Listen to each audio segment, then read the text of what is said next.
AITA for not helping my sister, who became homeless just after she gave birth to her and my soon-to-be ex-husband's baby. I, 26F, grew up with my younger sister, 24F, in a tough household. Our parents were strict, but not in a way that made us feel secure. It was the kind of strictness where mistakes led to yelling, and emotions weren't really allowed. My sister and I leaned on each other growing up. We became each other's emotional support system, and we used to say we'd always stick together, no matter what. When she turned 18, we both agreed it was time to leave home. I was 20, working a part-time job, and I had saved enough for a small apartment in a new city. We pooled what we had and moved in together. For a while, it felt like a dream. We had freedom for the first time in our lives, and we were determined to make it on our own. A couple of years later, I met Mark, 28M. He was charming, funny, and had this way of making me feel special. I fell for him hard, and he seemed just as into me. We started dating, and within 2 years, we got married. My sister was thrilled for me, or at least I thought she was. She helped me pick out my dress, plan my bachelorette party, and stood by my side as my maid of honor. I thought she and Mark got along well, but nothing ever seemed out of the ordinary. We were all close. My sister lived nearby, and she'd often come over for dinner or movie nights. It felt like we were building this little family, something I'd always dreamed of after our chaotic upbringing. But everything shattered a few months ago. My sister called me one evening and said she needed to talk. She sounded nervous, but I didn't think much of it. When she arrived, she looked pale and uneasy. I asked her what was wrong, and she blurted out that she was pregnant. I was surprised but happy for her. I asked if she was ready for this and who the father was. That's when she broke down crying. She told me the baby was Mark's. I remember sitting there, frozen. It felt like my brain couldn't process what she was saying. She kept crying, saying it was a mistake, that she didn't mean for it to happen.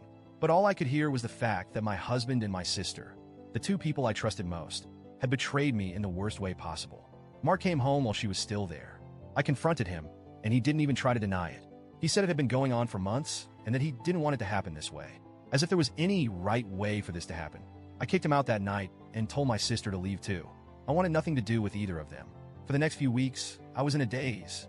I filed for divorce and blocked Mark on everything. My sister kept trying to call me, but I ignored her.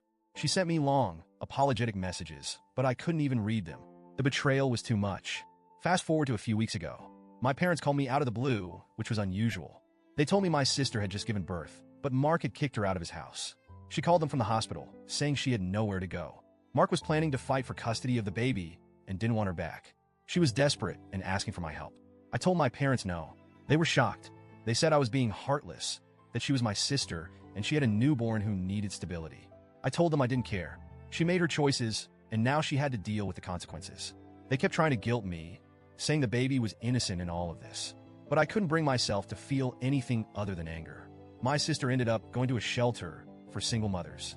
My parents were livid with me, saying I had room in my apartment and could easily let her stay. They said I was punishing the baby for something that wasn't its fault. But every time I thought about helping her, I remembered her betrayal. I couldn't do it. My parents haven't stopped calling me about this. They keep saying I'm cruel for leaving her in a shelter. They told me I should be ashamed of myself for turning my back on my own flesh and blood. I told them it was ironic for them to talk about family bonds when she destroyed mine. The thing is, I don't even know how I feel anymore. Part of me feels justified. She made her bed, and now she has to lie in it. But another part of me feels guilty. I think about the baby and wonder if I'm being too harsh.